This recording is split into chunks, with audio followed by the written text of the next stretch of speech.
এই শহরটা জেনার শহর। আমাদের এই ঢাকা শহর জেনার শহর। আপনাকে এটা বোঝার জন্য আমার লেকচার না শুনে আপনি পেপার পত্রিকা ঘাটেন, অনলাইন সার্চ করেন, দেখবেন এই শহরে আনাচে কানাচে জেনা হয় এবং ওপেন জেনা হয়, মানুষ জেনাকে হালাল মনে করে। এই শহরের যুবক যুবতী যারা একে অপরের সাথে বয়ফ্রেন্ড গার্লফ্রেন্ড কালচারে লিপ্ত আছে, এটাকে তারা হালাল মনে করে, কেউ হারামও মনে করে না। কত বড় সাহস দেখায়। আর রাস্তা দিয়ে আমরা হেঁটে গেলেও বয়ফ্রেন্ড গার্লফ্রেন্ড এসে আমাদেরকে সালাম দেয়, হুজুর আমাদের জন্য একটু দোয়া করেন। তো প্রত্যেকটা পার্কে পার্কে যাবেন, এই যে আপনাদের রেস্টুরেন্টগুলোতে যাবেন, দর্শনীয় যে স্পটগুলো সেখানে যাবেন, দেধার সে জেনা হচ্ছে, জেনা আর জেনা।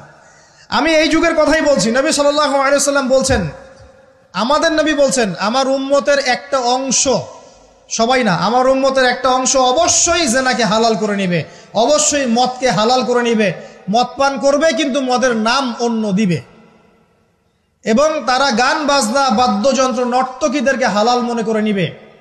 নবী সাল্লাল্লাহু আলাইহি ওয়াসাল্লাম বলেছেন, যখন সমাজে এরকম পাপ বাড়ে তখন সমাজে এমন সব রোগ ব্যাধি আসে যা আগে কখনো ছিল না। এবং এদের ব্যাপারে নবীজি বলেছেন, একদিন সকালবেলা আল্লাহ পাক এদেরকে বানর এবং শুয়োর বানিয়ে দিবেন।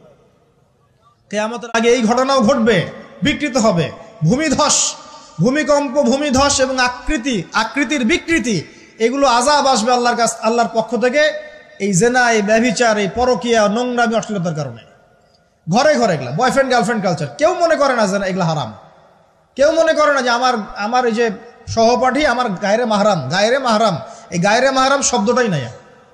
কাজিন, চাচাতো বোন, মামাতো বোন, খালাতো বোন, এই যে কাজিন, এরা জেনা করছে। কি দেখা বাকি রেখেছে এই যুগে আমরা? এই যুগে আমরা দেখছি যে নিজের মেয়ের সাথে পিতার শারীরিক সম্পর্ক। পেপার পত্রিকা পড়েন, একটু অনলাইন ঘাটেন, দেখেন কোন যুগে আছেন আপনি। সমাজে ন্যায় অন্যায় হক বাতিলের মানদণ্ডই উল্টে যাবে। মানুষ ন্যায়কে অন্যায় মনে করবে, অন্যায়গুলোকে ন্যায় মনে করে নিবে। কোনো মানদণ্ড নাই, কোনো মানদণ্ড নেই। আমাদের শহরের এই অবস্থা, শান্তিতে কিভাবে ঘুমাবেন আপনি? নিশ্চিন্তে থাকবেন কিভাবে? কখন যে আল্লাহর গজব চলে আসে।